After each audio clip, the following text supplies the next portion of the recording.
Is that okay if I start? Well, if people are coming around on the way, but I suggest that we anyway start because there'll be a lot of interesting things and people would like to leave back home as soon as possible. So, topic of our today's presentation, and I'll warn you in advance that despite it just a success story, I'll be sharing my useful experience. So, you could take pictures if you've got your phones with you. Let's get started. Now, a couple words about myself. My name is Roman. I started work in the company Sindbad, which used to be an agency. For a certain time, I worked as a beta tester at Yandex, but now I work as the senior developer in the company after Transinfo. During my presentation, I'll try to shoot you down with the three key statements. Number one, security testing is not that complicated as it seems to be.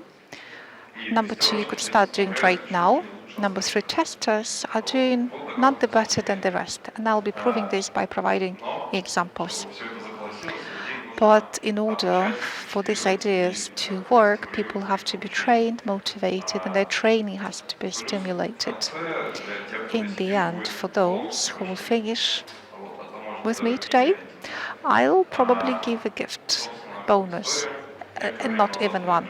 Let's get back to the future. Some time ago, I started work for Transfinfo company. I started to study the project deep. I started to learn the code, and I found out that there are certain insecure approaches. It's not that clearly a hole in the security system, but certain things could potentially bring risks. This never happened, but it's better to prevent than cure. So I decided to become a bore and started to support my code review with a very detailed request to all possible chats. And if this topic was of any relevance to anybody else, I sent it via chat, but nobody read my links in chat rooms. If people read it, just looked it through without actually remembering what it was all about. So people were assuming that it's quite a positive thing, but it didn't give any significant beneficial effect. In one of the reference, I provided a presentation of Sergey Belov from Mail.ru meetup, where he was telling about 6 typical threats that could be covered by testers. This is nothing special, it's not rocket science, but I recommend you this presentation. It's a very good one. After I watched this, I decided I am much better than Sergey, and I told about 15 threats. My audience was very diverse. I used to have the testers and developers, and they thought that they will understand the material very easily. But in fact, after my presentation, people were coming to me and were asking me what it was about. I could not get the clue. Could you explain more detail? The conclusion that I could make is that please do not underestimate your knowledge, because something that can be very simple and trivial to you, but this could be a discovery for somebody else. So please share your knowledge. Don't be afraid. Share it with a couple of friends. Share with your teams, and that promote it among the general public if it fits for them. Also, in my report 2 years ago, I was telling about OWASP and products. Hands up if you know what it is. Well, cool. If you don't know, I'll briefly inform you what it is. OWASP is created with the purpose for certain projects to ensure safety of certain products. For instance, it's about testing. There's a very interesting proxy server for the testing called WASP-SAP. It's something kind of a fiddler, although fiddler is more popular. Also, they're doing a safety-related machine to test the skills. I advise you to use Burp Suite because it's much more suitable for the security department. It's actually a standard for the industry. It's a very good thing. But in our case, we are more interested in the product OWASP Top 10. I think everyone heard about this. Everyone who heard about OWASP know about the product Top 10 version. Not so many hands were raised, but still. OWASP Top 10 is actually top 10 most popular, most widespread threats. By the time the top is created, it regularly updates. Not that regularly, but it's really an event when it's updated. So people coming around and they're explaining that this year the major injection attack was in place. 2 years ago, they started to release top 10 for mobile devices. This top is very good because apart from describing threats, it provides information how these threats appear, how they should be prevented, and what actions should be taken to avoid having threats in your projects. And if you're in security or safety testing, so this top 10 is something really good. It's like so I decided to introduce this OWASP at a number of next meetups, but there was no outcome, and I had to change my approach to material delivery. So I had a bright idea in my head to run practical training sessions. Well, you should know that my company works based on SAFE methodology, if you know it. And briefly, we split the year into 5 periods, which we call program increments. Each of these is split into 5 sprints, and each 5th sprint, which is called IP iteration, is devoted to planning of our next program increment. Also, it is devoted to all kinds of innovative training, such as hackathons, training sessions, meetups, workshops, conferences, etc. And if somebody failed to perform all the works within the 4th sprint, then there's a 5th one. It's not mandatory, but still. So I decided to organize and run workshop during this 5th week, and run a workshop twice in 2 sessions, 1.5 hours each, and share information about the peculiarities of HP protocol, about injections, how they are to be detected, and of certain authorization tools, automation tools. Around 30 people took part in this workshop. Do you think it had any kind of effect? There was no success. I failed, and this was because of too many people. Maybe because I presented in the wrong way, but let's better think that it was because of the number of audience. I'll tell you, the smaller the audience is, the better interaction is. If I started to tell you about a lot of technical details from scratch, you would not be able to remember it after 2 or 3 days. But if I spoke to 2 or 3 of you, and you would have a possibility to ask all kinds of questions of something that you are not familiar with, the impact would be much more significant. But I still had a feeling that my team required practice, and I decided to apply another approach. This approach demonstrates efficiency if applied in different communities. And I decided to use CTF games. I guess I saw people from Bison company. Probably they're somewhere there. They also do. Do you know what CTF is if applied to video games? CTF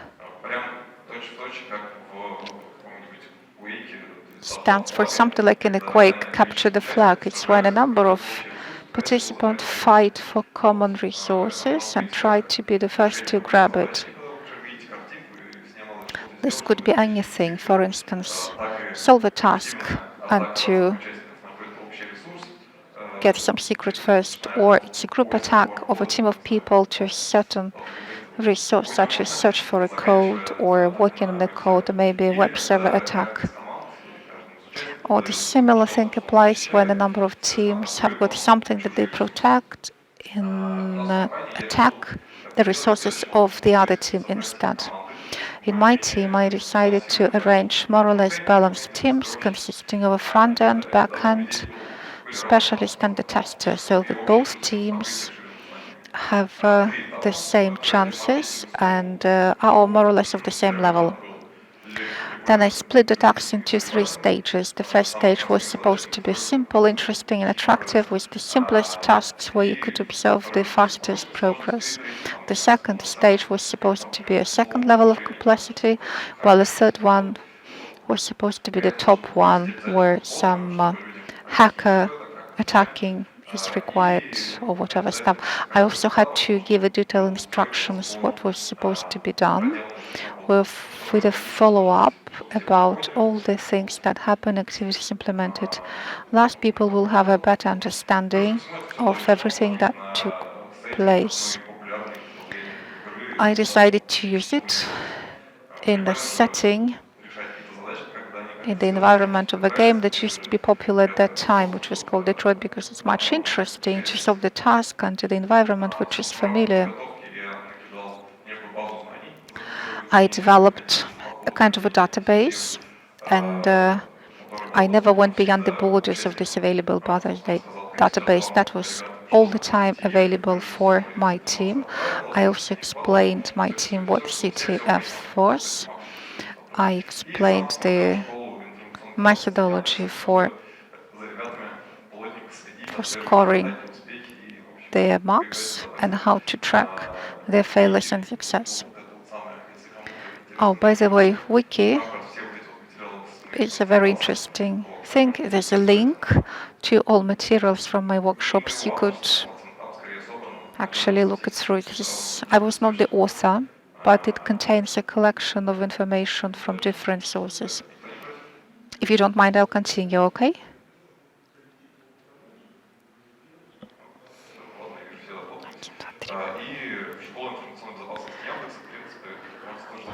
Also, you could take a picture of the QR code of the Information Security School by Yandex, but you can Google it on the internet easily. There is also subscription, there is YouTube service available. I had an expectation that the CTF will be a kind of the in-between game, like 5 people come together, do something, play around, everyone is happy, and after 2-3 weeks there'll be another meeting in the bar and everyone will forget about this, but maybe a couple of guys will learn and will continue to work, and I will increase their engagement and involvement in whole this topic. However, the reality turned out to be different. More than 40 people came around. It's even more than in my workshop. Maybe environmental setting played its role and attracted people. I don't know.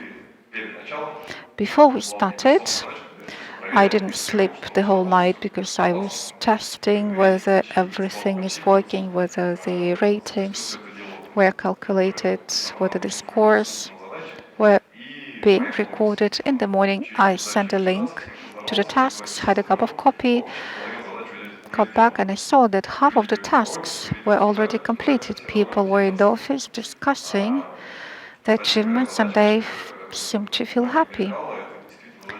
One of the tasks that I included was the first stage level task. Have you got any ideas what has to be done?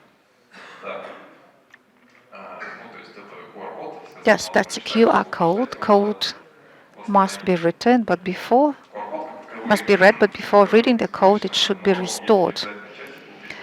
You see, there's a part in the QR which is sufficient to be read, and it was assumed if people complete the drawing, then they'll be able to restore the code. And day 3, testers finished testing all my inventions and detected bugs.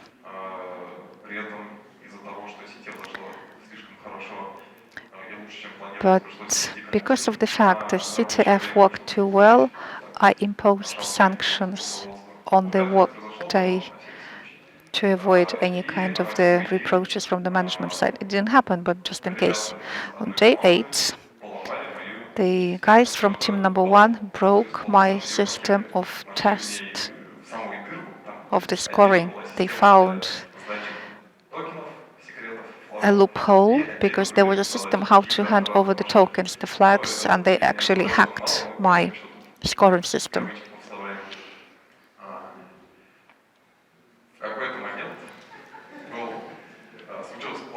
At a certain point of time, they started to joke and they started to discuss the task.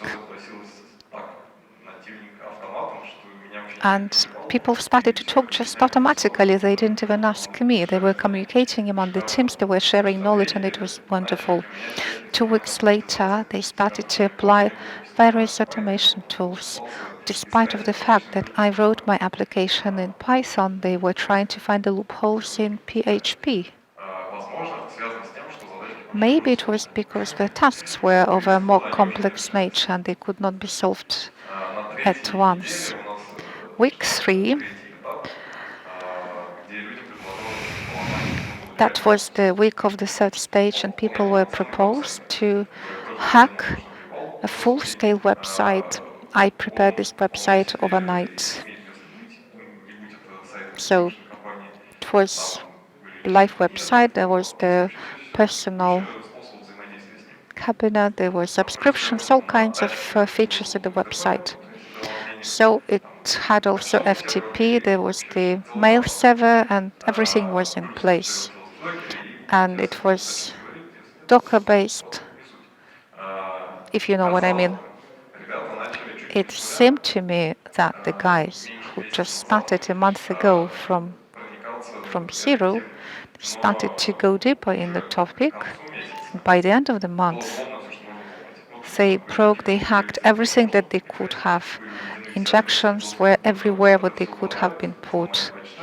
They broke the post server, support server, everything. I completely lost control over my child, and it was absolutely wonderful.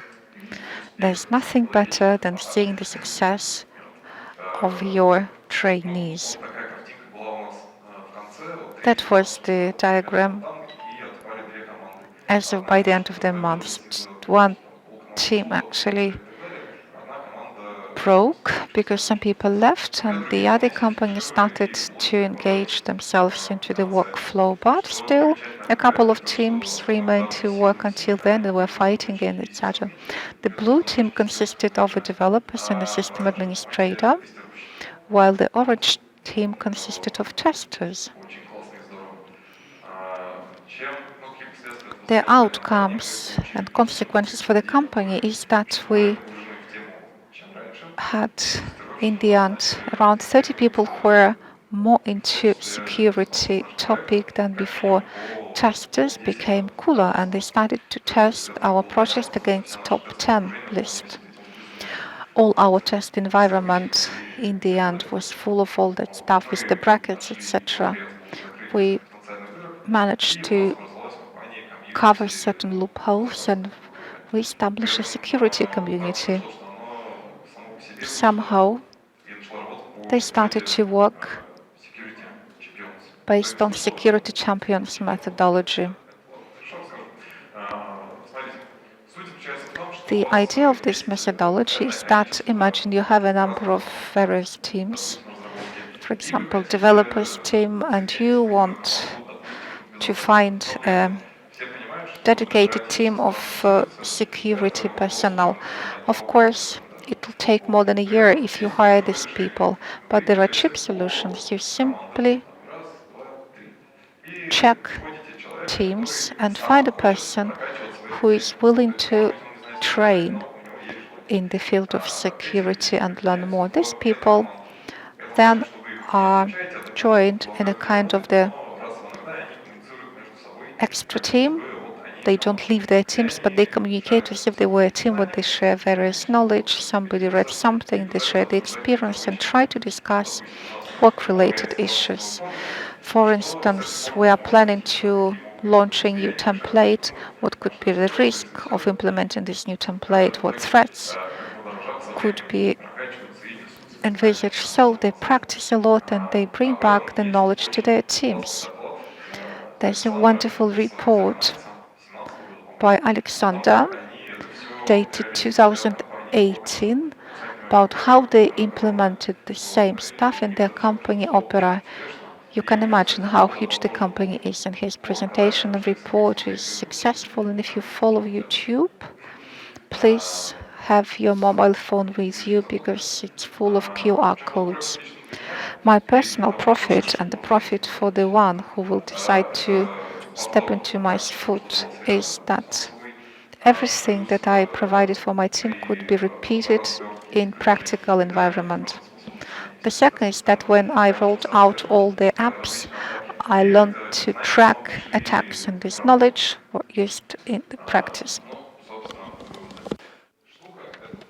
So the conclusions. This thing might have worked on account of a very good team, but I think this is a reproducible experience, provided motivation on the part of a wide range of people. If you don't apply it on a regular basis, it is likely to vanish into thin air. And again, the three key messages that I mentioned in the beginning can be considered proven. If you wish to engage in holy war with me afterwards, feel free. And a bonus that I promised, all these links, all the necessary stuff is available at GitHub. But this is all in private settings, so that it would make no sense. It would defeat the purpose to run it. If you want to fiddle with it, repeat it, just have access to it, write to me, and I will provide access to you. Except that you might write to me and provide access to repositories. Just for the fun of it, since we still have time, let's try to solve some tasks. They will be very easy to solve. Okay, you see a picture called not rar JPG. It contains a secret. How can you pull out that secret?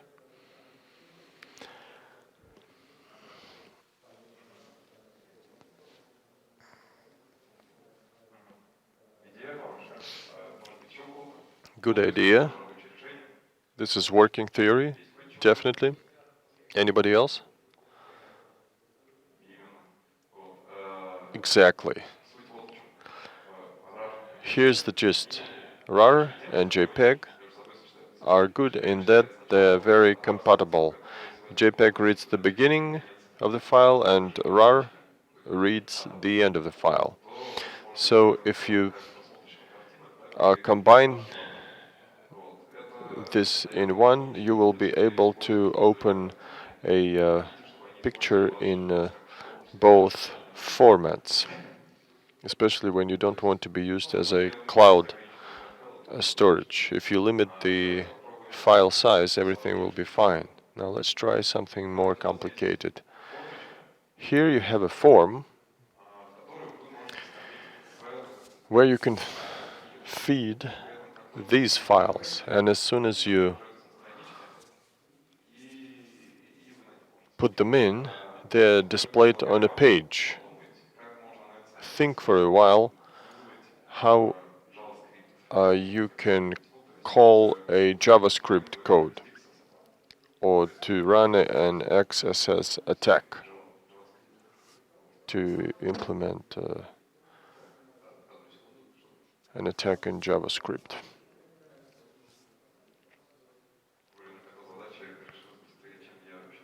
Well, you resolved it quicker than I expected. SVG, if you open it with a text editor, will look like an XML. Instead of XML, you'll have SVG. Modern browsers are friendly with HTML. So what we can do is insert this script inside SVG file, and it will work. Just remember that. I guess that's all I have. Now it's time for questions. I guess, if you have any.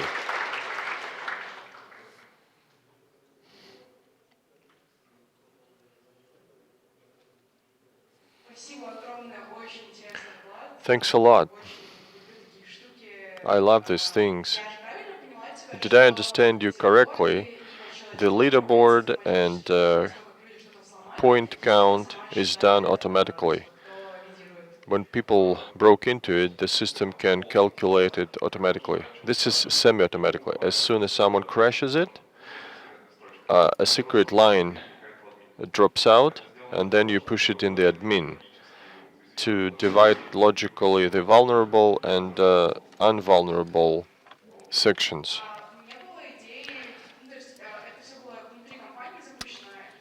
You started it within a company, but have you thought about going global as a contest for everybody else? I never thought about it because I'm pretty sure uh, the there are similar things. By the way, the Bison guys, they organize these things themselves. Cool, thank you. Thank you very much for your talk. My question is about logistics or organizations. Was it men or women who contributed mostly to the process? I remember someone saying, no one can make my seals move because I'm too old. If we look at the gender split, it was a balanced mix. First, we had two girls who quickly progressed ahead. Then we had boys in the orange team. So it was an equilibrium, I would say.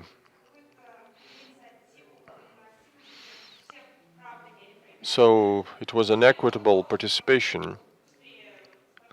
It's not like someone surrendered quicker than the others.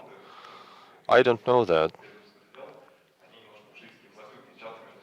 It's just that boys coordinated their activities privately. Did you not have to ping the others do it fast? I had to defend myself. Once my notebook was captured and I was held hostage, and they demanded extra points. Well, it's just that the players got obsessed with this game, and they started spying on each other, stealing codes. So creativity was through the roof.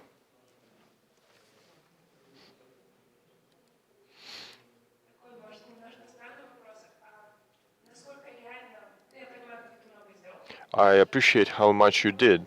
That's a lot of work.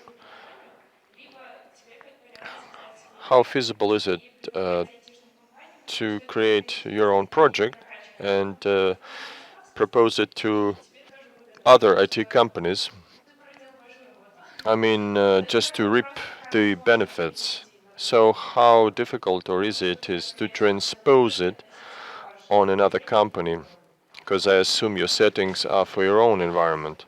And any ideas to promote this product? In fact, the project has been done with utmost isolation from my company, except for videos, where you could see a large hacker logotype. The action unfolded outside the office, in hosting companies that had nothing to do with us. It's just that our administrator would never approve it. In fact, he's a great guy. But it is repeatable, it can be done again, and you can obtain access to the project if you follow the contact information. It can be unfolded in Docker up, and it's there. You just have to add players.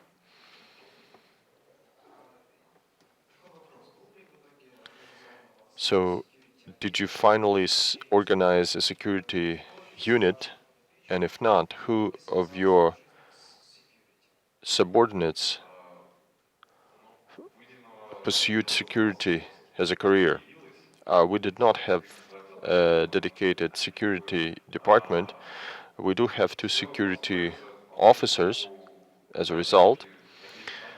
It's all about supporting necessary knowledge inside the company. Plus, we do meetups where we raise the security-related matters.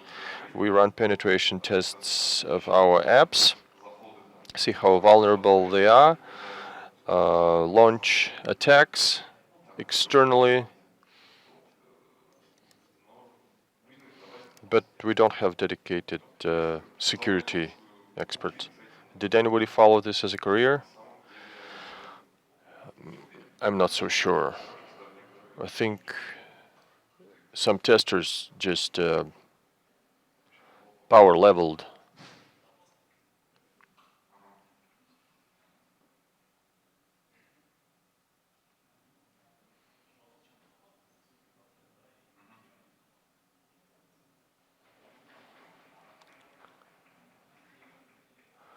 The microphone is not working.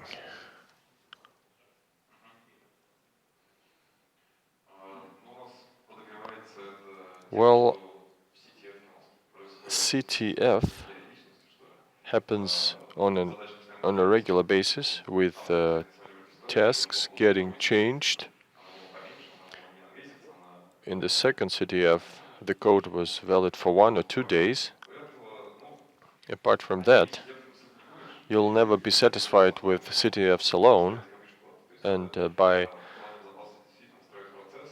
attempting to add a quote, double or single, you also need to do it in a big way, as adults would. Try to forecast risks and think mitigation. But the process is underway. But of course, I want to make it as awesome as possible. But it's still work in progress. Automate. We attempted automation for this game. Even Yuki-chan. It's a suite of analyzers that you can launch, which spews out a large report, but it didn't fly. Because you need to know about report generation, you need to know about SQL map that doesn't know anything about your inside tool, and it puts in your arguments different quotes. So you have to automate at the auto tests level. Hi, thanks for the report. Did you do it as your main work? Because it takes up a lot of resources. You said that a lot of preparation went into it, team division and so on. In fact, I did it in spare time because I wasn't hired for this. Even though I was commended later on, I still did it in spare time. So it was on the side, yeah, at night time. Well, you know, we're all IT guys. We are very flexible. If I'm doing a task, but then an alert comes up to level up, I get distracted, but it did not affect my primary duties dramatically. You said that there was a series of failures before this success, but you continue to try and try. So you will continue to make progress further. I'm going to read. I'm going to continue to read reports in the company, and during those reports, I tell people about approaches. This is a continual process. Once started, it is ongoing. Thank you for the cool presentation. My name is Roman as well. My question is about the future. Do you want to bring the team together and play again with the guys? Get out and play in a global field? Any ideas? I do want that, and I try to put together a team to participate in external activities, but I didn't manage because my guys want to play um, inside. They don't want to go outside. It's not up their alley. They disagreed. Like, it was a hard pass.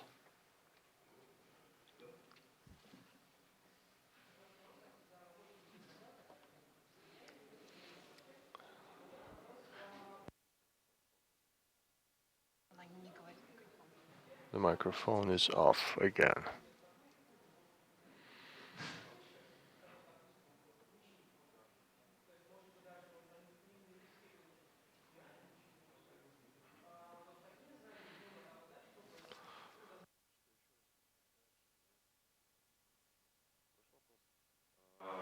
Good question. In fact, the Orange team had a great guy who was a new in my he was new in one company, and he wasn't a tester or IT guy. He worked for maybe a year, maybe less,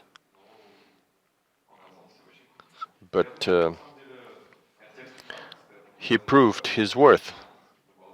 In fact, it's enough to know some basic things, fundamentals, how the browser communicates with the server via HTTP protocols, that there are some cookies, sentries. If you put a quote in, something might go wrong. It's not rocket science. Maybe I underestimate the whole thing, but it looks like the guys were on top of it. Thank you for your presentation. Where do you draw on knowledge to do what? Where do you draw knowledge to share it with other people?